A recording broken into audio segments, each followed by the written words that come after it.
വാപ്പി ഇഷ്ട? പിന്നെ പെരുത്തിഷ്ടായി. സൂപ്പർ വാപ്പി. ഇത് വാപ്പിയുടെ ഡിസൈൻ. വാപ്പിയുടെ ആശയങ്ങൾ വെച്ച് വാപ്പി തന്നെ വരച്ച് തയ്ച്ചെടുത്ത സ്വന്തം ഡിസൈൻ. ഇനി മോളിരുന്ന ഡ്രസ്സുകൾ കണ്ട് ഇഷ്ടപ്പെട്ട് ആവശ്യക്കാർ ഇവിടെ അന്വേഷിച്ച് വരണം. എന്റെ മോളാ ഇനി എന്റെ മോഡല്. അതെനിക്ക് പിടിച്ചു വാപ്പി. ഇനി മോഡൽ ആമരയുടെ ഡ്രസ്സ് കണ്ട് കൊതിച്ച് ആൾക്കാര് വാപ്പിയുടെ അടുത്തെത്തും. ഇല്ലെങ്കിൽ ഞാൻ എത്തിക്കും. അല്ലേ ഉമ്മ? മോളെ, വാപ്പിയുടെ ഡിസൈന്റെ പേരെന്താന്നറിയോ? അറിയാം, ആമിര.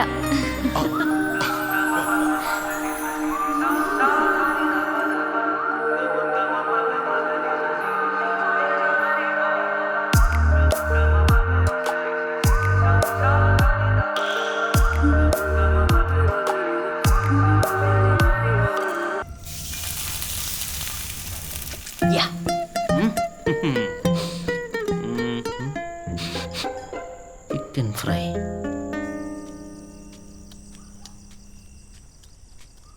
നല്ല വിശപ്പ്.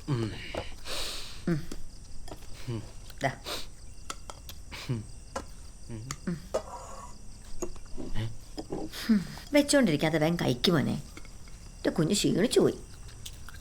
ഉമ്മ, എനിക്ക് ലെഗ് പീസ് ഇല്ലേ? അയ്യോ എന്റെ മോനെ, അതിന്റെ കുഞ്ഞിന് കൊടുത്തടാ. കുടുംബത്തിൽ നിന്നൊരു കല്യാണാലോചന വന്നിട്ടുണ്ട് എനിക്ക്. പാപ്പ, കുടുംബത്തിൽ നിന്ന് വേണ്ട, നമുക്ക് പുതിയൊരു ബന്ധമല്ലേ വേണ്ടത്. ഞാൻ സെറ്റാക്കും പാപ്പ. 4 മാസം കൂടെ ഉണ്ടല്ലോ ഇവിടെ.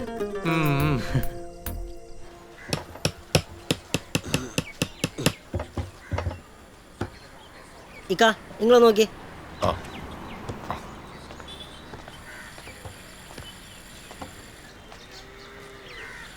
കറക്റ്റല്ലേ? നമുക്കോട്ടെ.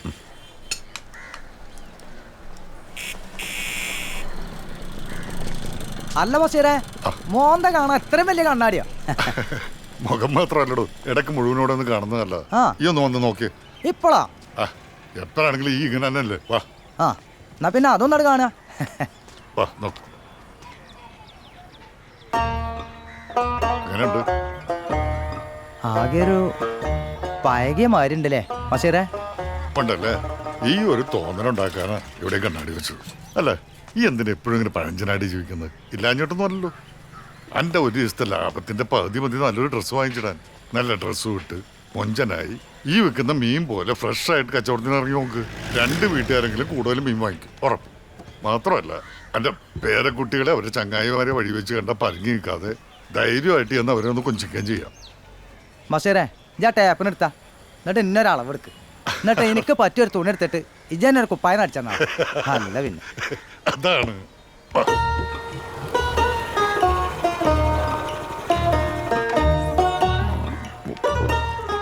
ഇതെന്താ വാപ്പി കണ്ണാടിയൊക്കെ? പൊന്നു മോളെ, ഞാനതൊന്ന് ചോദിച്ചാനാ ഈ അളവെടുപ്പ് ഇവിടെ നടക്കണേ. ഇവനെ അമ്മേ, ഞാൻ ഇപ്പൊ വരെ. എന്നാ ബഷീറേ, ഞാനൊരു ചാടിച്ചിട്ട് ഇപ്പൊ വരാം. ഇപ്രാവശ്യത്തെ പെണ്ണാണല്ലോ ശരിയാ കേട്ടാ. നിങ്ങൾ എന്ത് മാതിരിക്കാണ് ഈ ഷർട്ട് ചെയ്തതെന്ന് എനിക്കറിയില്ല. എന്റെ പെണ്ണിനും വീട്ടുകാർക്കും എന്നെ ഇഷ്ടായിന്ന്. എന്റെ കുറവുകളൊന്നും ചൂന്ന് കണ്ടുപിടിക്കാൻ അവരെ കൊണ്ട് പറ്റിയില്ല.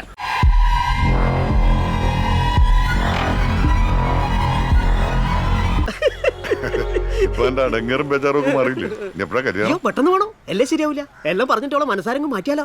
21ാമത്തെ പെണ്ണ് കാണല ഇത്. ഇനി കഴിയൂല. എന്നാ പോട്ടേക്കാ. ഇതുപോലത്തെ കുറച്ച് ഷർട്ട് വേണ്ടി വരട്ടാ.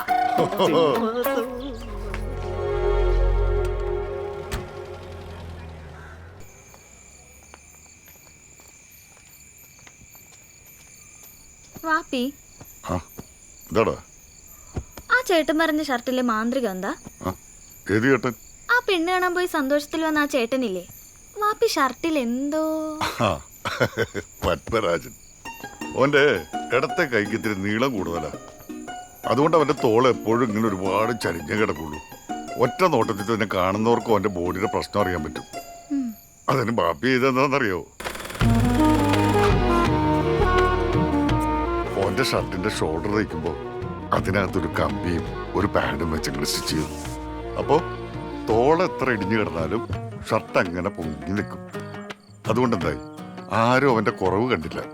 ഇപ്പൊ ആരും ചോദിക്കാത്തതുകൊണ്ട് പത്മനാഭൻ തന്നെ മറന്നു കാണും. വാപ്പി സത്യത്തിൽ അതൊരു പറ്റിക്കലല്ലേ? എന്ത് പറ്റിക്കല്? ആ കുറവ് കൊണ്ട് അവന് ശാരീരികമായിട്ടൊരു ബുദ്ധിമുട്ടില്ല, കാണുന്നവർക്ക് ആ ബുദ്ധിമുട്ട്. അപ്പോ അതിനുള്ള അവസരം ഇല്ലാണ്ടാക്കുന്നതിനകത്ത് ഒരു തെറ്റുമില്ല. അപ്പോ കുറയ്ക്ക് നമ്മുടെ കുറ്റവും കുറവും ഇടുന്ന ഉടുപ്പോണ്ട് മറയ്ക്കാൻ പറ്റുമല്ലേ വാപ്പി? പിന്നല്ലാതെ. അത് മാത്രമല്ല, ചിലപ്പോഴൊക്കെ നമ്മുടെ നല്ലത് തുറന്നു കാണിക്കാനും ഉടുപ്പിന് പറ്റും. ഇപ്പതേ ഈ തട്ടമിട്ട ആമരക്കുട്ടിയെ കാണാൻ എന്ത് ചേല എന്ന് വെച്ച് ജീവിതകാലം മുഴുവൻ ഈ തട്ടത്തിനകത്ത് ജീവിക്കണമെന്ന് വാപ്പി പറയൂല. അതെന്താ വാപ്പി, തട്ട അത്രക്ക് മോശ? മോശമല്ല, പക്ഷെ മാറ്റം വേണം. എന്തിന്? നമ്മൾ ജീവിക്കുന്ന നാട്ടിലെ കാലാവസ്ഥക്കനുസരിച്ചുള്ള മാറ്റം, നമ്മൾ ചെയ്യുന്ന ജോലിക്കനുസരിച്ചുള്ള മാറ്റം. ഇപ്പതേ നമ്മുടെ PT ഉഷ അവര് സാരി കൊടുത്തിട്ട് ഓടി എങ്ങനെ ഉണ്ടാവും? അതുപോലെ നമ്മുടെ സാനിയ മിർസ തട്ട് ഇട്ടുകൊണ്ട് ടെന്നീസ് കളിച്ച് എങ്ങനെ ഉണ്ടാവും? ജോറായിരിക്കൂലേ? അതാ ഓരോ ജോലിക്കും അതിനിണങ്ങുന്ന വേഷം. അത് ശരിയാണല്ലോ വാപ്പി. അപ്പൊ സമയത്തിനനുസരിച്ചുള്ള മാറ്റമൊക്കെ നമുക്ക് വേണമല്ലേ? ആ? വേണമല്ലോ. അതൊക്കെ എന്റെ പൊന്നു മോൾക്ക് സമയമാകുമ്പോ മനസ്സിലാവും. ഓക്കെ?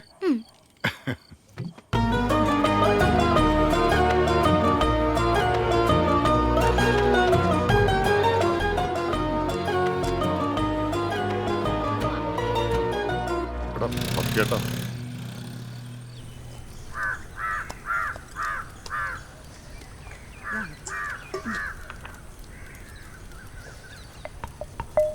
കാലൊന്ന് പൊക്കി വെക്കുമ്പോ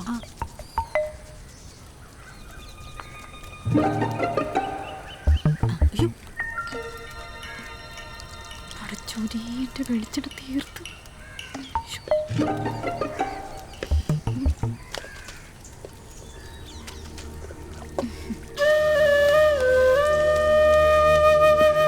അല്ലാ. ഇതെങ്ങനെ നടക്കും? മിണ്ടാണ്ടിരിക്കും. ഓ, ഒരു വാപ്പയുടെ മോള്. അയ്യോ പതുക്കെ. പഠിച്ചോനെ, നാണം കെടുത്തല്ലേ. ആ മോളെ, മൈദ പൊട്ടി മണം വരുമ്പോ തീയൊന്നും അടച്ചേക്കണേ. ശരി വാപ്പി. നോക്കിക്കെടുത്തില്ലെങ്കിലേ അതുകൊണ്ടാ കറി കേടായെന്ന് എന്റെ വാപ്പി പറയുവേ. ഉമ്മ വെക്കണ കോഴിക്കറിനേക്കാളും നന്നാവുന്നുള്ള ബേജാറാവും ഉമ്മയ്ക്ക്. ആഹാ, ഒന്ന് പോടി അത് വന്നേ. തന്നെ എനിക്ക് അറിഞ്ഞൂടെ എന്റെ കെട്ടിയോളെ കുശുമ്പിക്കളി. ഓ ഇതാ വരണേ. അലിയായിരിക്കുന്ന കയറി വരി. അസ്സലാമലൈക്കും. വാലേക്കും അസ്സലാം. തേങ്ങ കുറവാണല്ലോ ബഷീറേ. ആ ഒരു പണിക്കാരനെ വെച്ച് ആ തെങ്ങിന്റെ തടം തുറന്ന് കുറച്ച് വളവിട്ട് കൊടുത്ത അടുത്ത മഴക്കാലാവുമ്പേക്ക് നീ നോക്കിക്കോ, തെങ്ങ് നല്ല ഉഷാറാവും. അങ്ങനെ എന്തെങ്കിലുമൊക്കെ ചെയ്യണമെന്ന് കരുതിയിരിക്കുക. ഇപ്പൊ പണിക്ക് പറ്റിയ നല്ല സമയ. കരുകി അൽഹംദുലില്ലാ.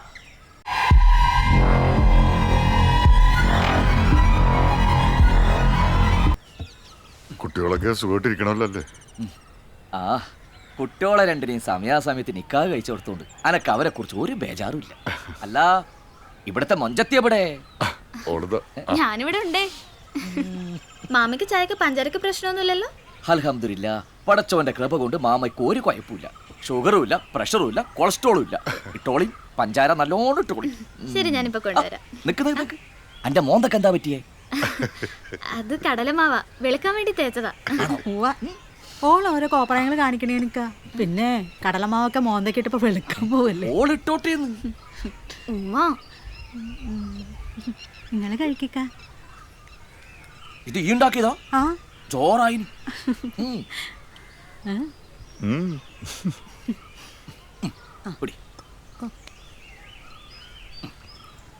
ബഷീറേ, ഞാൻ വന്നത് അനക്കറിയാലോ, എനക്കല്ലറ ചില്ലറ കല്യാണ പരിപാടിയൊക്കെ ഉണ്ട് എന്ന്. ഇടങ്ങാറുണ്ടാക്കാത്ത ആലോചന വന്നാൽ മാത്രമേ ഞാൻ എടുക്കൂ. നമ്മുടെ ആമീറെ കണ്ട് പൂതി വരുത്തൊരു ചെക്കൻ വന്നിട്ടുണ്ട്. ആ ഓനെപ്പറ്റി ഓൻ്റെ കുടുംബക്കാരെ പറ്റി ഞാൻ അന്വേഷിച്ചപ്പോൾ നല്ല മെനയുള്ള കൂട്ടിരുന്ന അറിഞ്ഞത്. ചെക്കൻ ഫോട്ടോഗ്രാഫറാ, ദുബായിൽ. നമ്മുടെ ആമീറക്ക് ചേരും. നമുക്കൊന്ന് ആലോചിച്ചാലോ? ആമീറൊക്കെ പ്രായമായപ്പോ ഞാൻ അവക്കൊരു സമ്മാനം കൊടുത്തിരുന്നു. ഓളെടുക്കുന്ന എന്ത് തീരുമാനത്തിനും ഞാൻ കൂടെ ഉണ്ടായിരിക്കും എന്നുള്ള ഉറപ്പായിരുന്നു ആ സമ്മാനം. അത് എല്ലാ പെൺകുട്ടികളും ആഗ്രഹിക്കുന്ന അത് തന്നെ ആയിരിക്കും എന്നാ എൻ്റെ വിശ്വാസം. ഓക്കൊരു കുടുംബം വേണമെന്ന് തോന്നുമ്പോ ഓള് തന്നെ പറയട്ടേക്ക്. അതുവരെ നമുക്ക് കാത്തിരിക്കാം. എല്ലാ പെൺകുട്ടികളും അവരുടെ ജീവിതം ആസ്വദിക്കണം. നമ്മളായിട്ട് എന്തിനാ അവരുടെ ചെറുകൾ കിട്ടുന്നത്? ഇത് മാമിക്ക്, ഇത് വാപ്പിക്ക്. നിങ്ങൾ മിണ്ടലും പറയലും കഴിഞ്ഞിട്ട് വാപ്പിയുടെ ബോംബെ ചിക്കനും കൂട്ടി നല്ല ചൂട് കപ്പയും കഴിച്ചിട്ട് പോയാ മതി. ബോംബെ ചിക്കനാ? ആ ഏറെ ചിക്കൻ നമ്മൾ കേട്ടിട്ടുണ്ട്, ഇതാദ്യമായിട്ട് കേൾക്കുന്നത് ബോംബെ ചിക്കൻ. ഇവിടെ ഒരാള് ബോംബെന്ന് കണ്ടുപിടിച്ച ചിക്കൻ കറി ഇവിടെ ഉണ്ടാക്കി നോക്കിയതാ. ആണോ ബഷീരെ? എന്നാ ബഷീറിന്റെ ബോംബെ ചിക്കനും കൂട്ടിയിട്ടേ നമ്മൾ ഇവിടുന്ന് പോകുന്നുള്ളൂ. മോളെടുത്ത് വെച്ചോ. ശരി മാമി. സന്തോഷം.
എൻ്റെ പുറയിൽ ഈ സന്തോഷമൊക്കെ ഇല്ലാണ്ടായിട്ട് 3-4 കൊല്ലായിടും. ഈ പറഞ്ഞതാ അതിൻ്റെ ശരി. കുട്ടികൾ വഴക്കൊക്കെ ഉണ്ടാക്കി നമുക്ക് ചുറ്റോടി നടന്നാലേ പൊരയൊരു പൊരയാവും. സ്വന്തം പുരയിൽ കിട്ടുന്ന സ്വാതന്ത്ര്യമൊന്നും ഓർക്ക് മറ്റൊരിടത്തും കിട്ടൂല. ഇനിയൊരു പെൺകുട്ടിയുടെ ഇഷ്ടം നോക്കി ഓള് പറയണ സമയത്ത് കെട്ടിച്ചയക്കാൻ എനിക്കിനി കുട്ടികളൊന്നും ഇല്ലല്ലോ ബഷീറെ. നമ്മുടെ ആമരെ അങ്ങനെ കെട്ടിച്ചാൽ മതി. അതാ എൻ്റെ ശരി.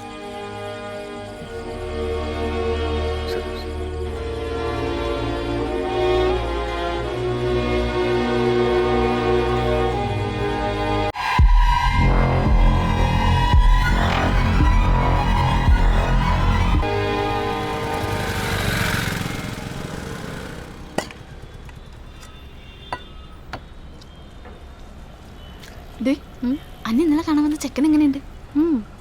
ആളെ കാണാൻ വല്ല രസമൊന്നുമില്ല, പക്ഷെ പട്ടാളത്തിലെച്ചി ഞാൻ സമ്മതിച്ചു. പണ്ട് എനിക്ക് പട്ടാളക്കാരന്റെ ജീവനാ, പിന്നെ ആക്കല്ല പൊക്കമുണ്ട്.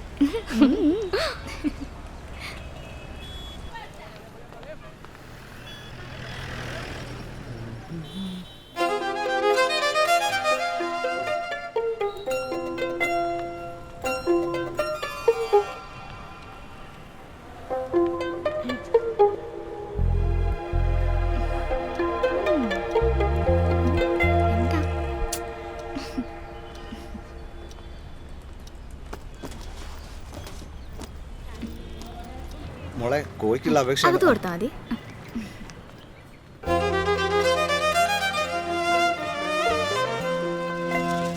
മാതാട്ടാ ഈ പഴം നല്ലപോലെ പഴുത്തോ? അത് കലക്കി. ഈ അതിന്നല്ലടോ 4-5 പഴം കഴിച്ച് പള്ള വീർപ്പിച്ചത്. ഓക്കെ ഓക്കെ ഓക്കെ, 1 കിലോ എടുത്തോ. ആയിക്കോട്ടെ. മാധവേട്ടാ, സൂയിപ്പിന്റെ ഒരു നാരങ്ങ സോഡ എടുത്തേ. ആയിക്കോട്ടെ.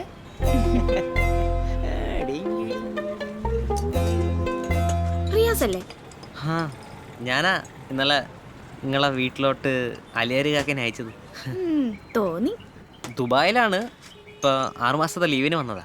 ഇപ്പോൾ 2 മാസം കഴിഞ്ഞു. അപ്പോൾ ഈ ലീവിന് നിക്കായിക്കണമെന്ന് പുറയുള്ളവർക്ക് ഒരേ വാശി. അതാ. എന്റെ ദൈവമേ, നീ ഇപ്പോഴെങ്കിലും പറഞ്ഞല്ലോ. എന്റെ മോളെ 2 മാസം എന്നോട് തുറന്നു പറയാൻ ഈ കടയിൽ വന്ന് നിൽക്കാൻ തുടങ്ങിയിട്ട്. 2 മാസോ? ആ 1-2 ആഴ്ചയായിട്ട് എനിക്ക് ചെറിയ സംശയം ഉണ്ടായിരുന്നു. 2 മാസമായിട്ട് പറയലുണ്ട്. തെളിവുണ്ടേ? 1 മിനിറ്റ്.